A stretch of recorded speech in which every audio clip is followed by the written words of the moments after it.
Hey there, Fletch from All Things Overlanding here. Today I wanted to do sort of a deep dive on the three main sleeping options that you have when overlanding. Now, again, there are going to be some outliers. There are going to be some other ones that maybe aren't as popular or as central to overlanding as these three I'm going to talk about.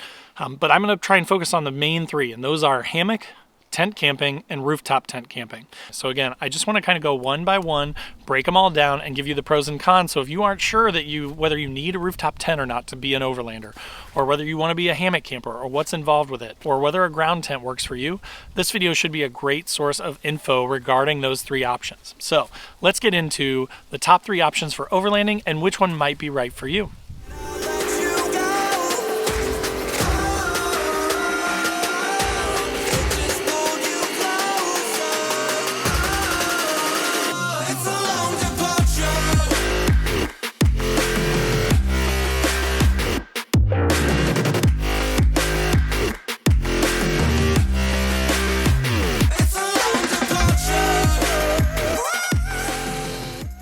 All right, guys, so as I mentioned in the intro, today I'm talking about hammock camping versus ground tent camping versus rooftop tent camping.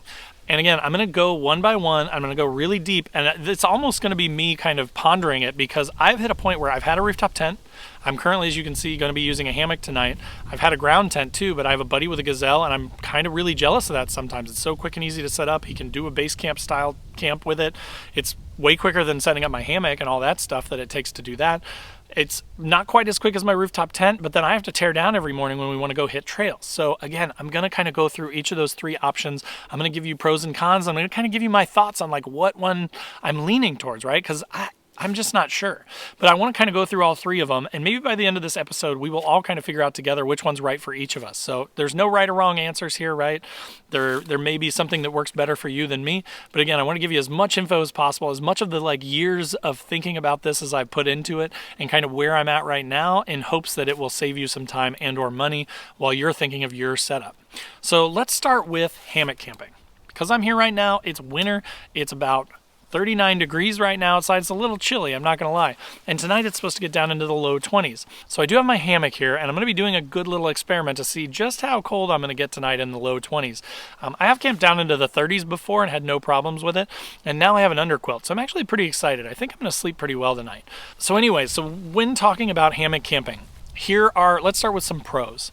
The pros are really small footprint, right? Hammocks take up almost no room. Even that one that is sort of an all-in-one solution with the hammock, a built-in bug net, and the rainfly, the yellow thing you can see there, it has a built-in rainfly. So it's not going to rain tonight, but it's supposed to be really windy. So I put that thing on to kind of keep the wind out and sort of cocoon myself in the hammock tonight. So footprint is really, really small. Weight is really, really light, right? They're way lighter than like a Gazelle is a pretty good sized tent. A rooftop tent can weigh hundreds of pounds, right? Or at least 100, 150 pounds. And that weight's up high. So you can get the weight down lower. You can, more easily store something like a hammock in your vehicle. You could even put it under a seat or in a bin or on your roof in a box. There's tons of ways that you can store a hammock and keep it where it takes up almost no room. So, that is definitely a pro. Another pro is that it's really comfortable in my opinion. Like I've done ground camping and slept terribly. You got to have a mattress, or you've got to have, an inflatable mattress, or, some sort of cot, or there's just a lot of extra stuff you have to bring. So with a hammock, just by the nature of it, the fact that you're kind of hanging from a tree, suspended, it's a little bit more comfortable in my opinion than a ground tent. Another pro is versus a tent, it is off the ground. So, it kind of combines the pros of a rooftop tent that's up off the ground and a little bit further away from, say, animals, bugs, that kind of thing. Rain, too. If it's raining, you're not on the ground in the water where the water's pooling under you and starting to flood your tent. So that is a good thing about hammocks, is it does get you up off the ground. So now let's talk cons, right? One thing that I will say as a person that enjoys craft beer is that if you do drink a few craft beers and you have to get out in the middle of the night, it can be pretty inconvenient, right? It's not as easy as just climbing out of a ground tent and walking to a tree and, doing your business. So there is that. It is a little bit less convenient to get out of in the middle of the night. You also, if you are camping with your family or your significant other, that's pretty tough in a hammock. You can get some two-person hammocks and things like that. Pretty much all of them, though, that I've seen or I've ever had have been one-person hammocks, and it doesn't really work for that. So, you are going to be, if you're going solo a lot, a hammock may make sense. Otherwise, it's a con. Another con is versus like a rooftop tent or a ground tent, You don't have any place to like store stuff. You can't really like change your clothes in there. So like, if you're on a longer trip and you wanted to, sort of wipe yourself down with some wet wipes to clean up a little bit and maybe change your shirt and your pants and stuff, you're not going to be doing that in a hammock. It's you might be able to. I have changed pants in a hammock. It is like wrestling with a grizzly bear to try and do that, but it doesn't provide you with like a space where you can do other things besides sleep, I guess is what I'm trying to say. So that is one of the cons of it as well. Another thing that may be a con, it kind of depends on your setup, is that obviously it's not going to be quite as warm as like a rooftop tent or a tent with a, say, diesel heater plugged in and pumping into it. I am also, though, kind of coming up with an idea where I'm going to mount a diesel heater in my truck, and if I had a hammock hanging off the side of my truck, I'm pretty sure I could get that tube into that hammock with that cover over top of it and get it pretty warm in there. So anyways, maybe a con if you are more of a winter camper like myself and you don't want to be sort of up suspended with cold air blasting all around you in the winter. So those are kind of my pros and cons of hammock camping. Again, I love hammock camping. That's why I'm kind of trying it tonight, even though it's supposed to be really cold, because I want to try and make that work. That may be something that I do in the future, just to shave weight, get weight up from up high where my rooftop tent is now and get it down. And it won't take up nearly as much space as, say, a rooftop tent on top of your rig. So next, let's dive into ground tents. Again, this is something that I did for a really long time, like 2 or 3 years. Over the last 5 years, probably more than half of that time, I was what I would consider a tent camper. Started out with just a tent on the ground, and then would, bring like a blow-up inflatable cheap mattress. That thing always was out of air and flat by the next morning. My back was killing me, so I kind of stopped that. Then I got to where I was bringing a cot, and the cot actually was pretty comfortable and not too bad. Kind of fixed that, but then I had, you've got your sleeping bag, you've got your pillow, you've got your tent, and a lot of the tents are pretty good size, especially like a Gazelle or something like that. They're huge. And then you've got your cot, which in my case, the one that I had was about as big as the bag for a Gazelle. So I just had so much gear that I didn't have room in my truck for all the stuff that I needed to go on a trip. So, but diving into pros first of ground tents. Again, if you have something like a Gazelle, or I used to have a Coleman pop-up tent, really inexpensive, maybe 50, 60, 70 bucks, but it actually has fiberglass poles in it and it folds flat. You kind of fold it in like almost like a laundry hamper, that you can kind of collapse. You would fold it flat and it would go in a bag, and it would take up very little space for a tent. It'd be flat. I mean, it was big, but it was flat. But it's very quick to set up. You take it out of the bag and kind of throw it up in the air, and it just pops open. And you just stake it down and you're good to go. So that was really nice as far as setup goes. Gazelles, again, very similarly, you pull out the walls and basically the roof, and then you've got a tent. It's really easy to pack down, really easy to unpack and set up. So nowadays with the technology that you've got with tents, a pro is definitely set up in most cases. Now, if you have one that is like your typical sort of old school standard one that has the fiberglass poles that you have to put together and you have to run them through like a sleeve to get the tent stood up, and it usually takes a couple people because you're kind of, wrestling with these stakes on the bottom where you got to get the poles into them, and it's just kind of a nightmare. That's obviously going to be a con. But if you get something like a Gazelle or something that's a little bit fancier, a little bit nicer, costs a little more money, then a ground tent can be a great option. And when I say a little bit more money, they're not expensive. Even a really nice Gazelle is like $400. And you can get them cheaper. You can find them used all the time. You can spend more if you want. There are other things like the shift pods and things like that cost a bunch of money. So you can be as fancy or as budget-minded as you want. Again, my Coleman tent was like $50. So budget is not necessarily a pro or a con, just depending on which one you get. Another pro of it is, unlike the hammock, you do get some room in it, especially something like, I know I keep saying it, a Gazelle. They are pretty good size. You can stand up in most of them. So if you need a place to, take a dog in with you, if you've got a dog or especially a big dog, and you need something that is going to give you a place to sleep where you can bring a dog in, a ground tent's a great option. If you need to change clothes, if there are more than one of you, if you've got a family of 4 and you need a place that is going to allow you all to get in and sleep and change clothes and get up and move around and things like that, that is definitely a pro of the ground tent. Another thing is, as I mentioned earlier, from the hammock, it's tough to get out of in the middle of the night if you have to go to the bathroom. Ground tent's easy, right? Unzip it, climb out of the thing, go to the bathroom, climb back in, zip it back up, you're done. Easier than a rooftop tent. You don't have to climb down any ladders or anything like that in the middle of the night, so that's kind of a pro of the ground tent. Now, as far as cons go, one thing that kind of got me away from ground tents is, again, if it rains and you're on the ground, no matter how good the bottom of the tent is, you're still likely to get some water in the tent. You may, have some puddling happening, things like that. Another sort of con of ground tents, in my opinion, is it's way easier to track in bugs and dirt and things like that. A lot of the times, especially with kids, my kids are just going to jump in there with their shoes on without taking them off, and then you've got dust and dirt and all kinds of stuff everywhere all over the ground of that tent. Versus like a rooftop tent where you have to climb up some ladder, like a ladder, and you can take your shoes off before you get in. It's a little bit more separated from the world. Same with a hammock, right? You sort of sit in the hammock, you take your shoes off, you're good to go. But in a ground tent, because it's so easy to get in and out of, a lot of the times you're going to just track stuff in. Bugs are going to get in. It's just going to happen with the ground tent. Another con is comfort. I know a lot of you are probably going to post up in the comments and be like, I'm super comfortable in my ground tent. I have a really nice, memory foam inflatable mattress that's like sleeping on my bed at home.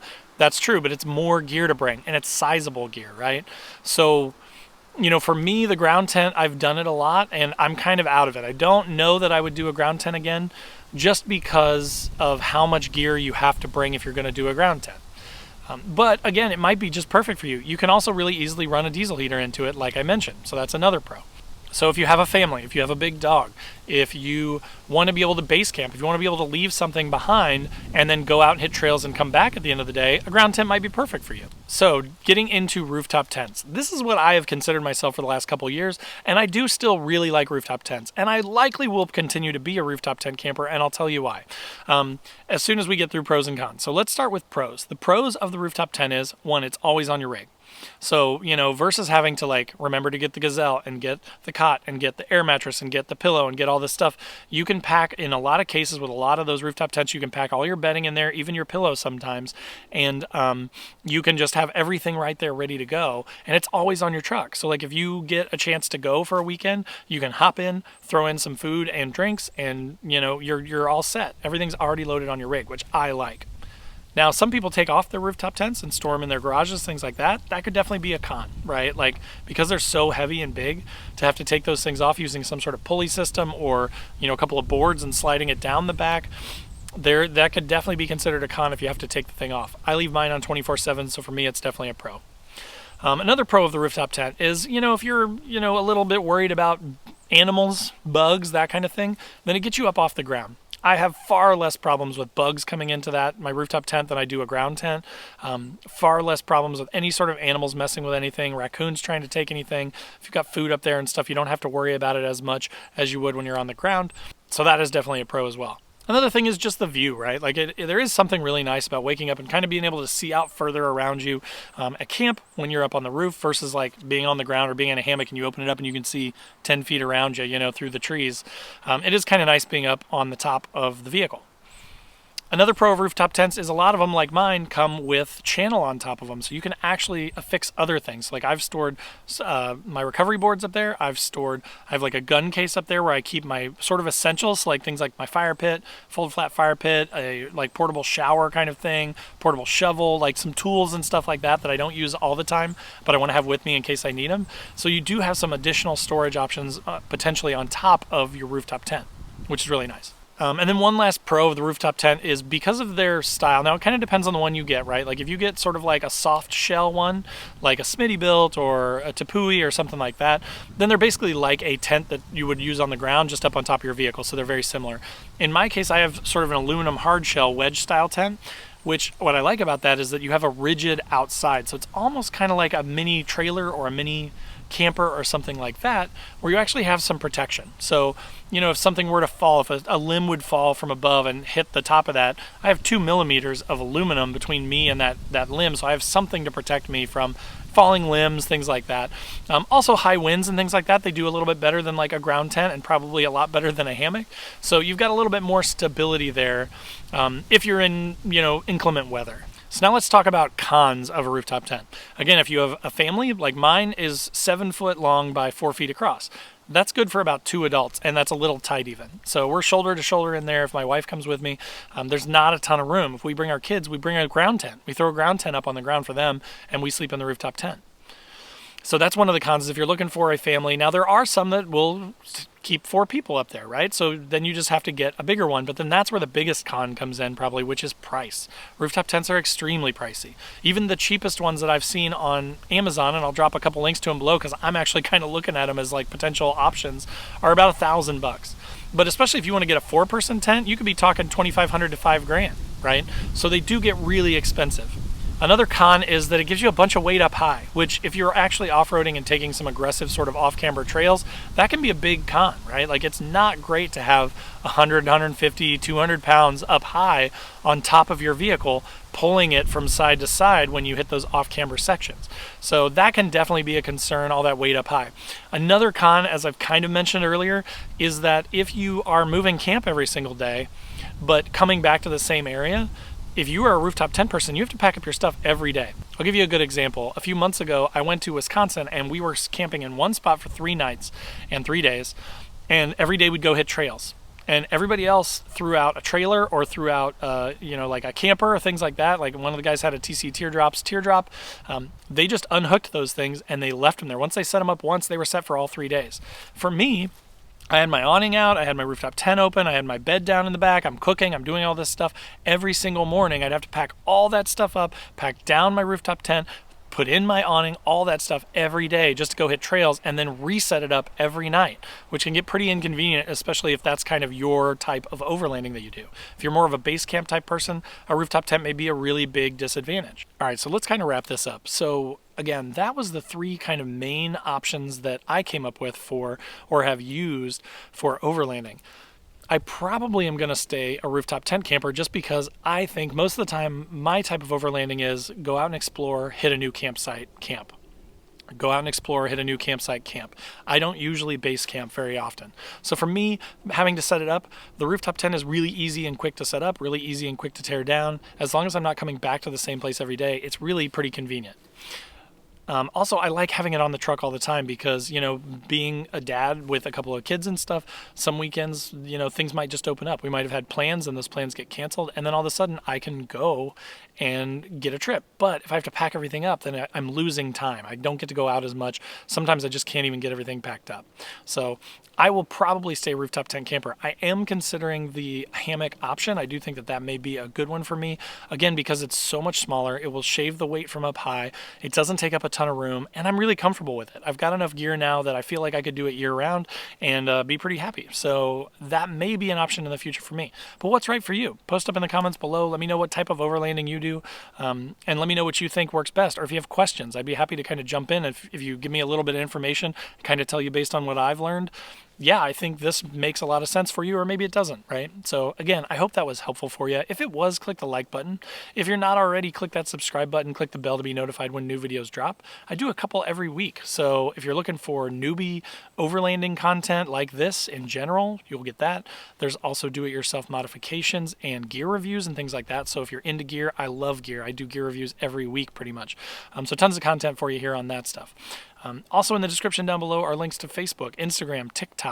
I've got a Patreon, and we have an exclusive Discord for those folks that we all kind of chat in, and once a month we kind of get together on a Zoom call and hang out and talk about our builds and just kind of, shoot the you-know-what and hang out. So if that sounds good, join the Patreon group. And then last but not least, there is the Newbie Overlanders Facebook group. And this group is full of new overlanders and experienced overlanders, but it's different from the big groups because everybody's really nice. We're not going to have a bunch of garbage in there and meme wars and things like that. So if you want to come and hang out with a group that's going to help you out, help you learn more stuff, that's a great group as well. So again, thanks for watching, thanks for listening, and we'll see you guys next time.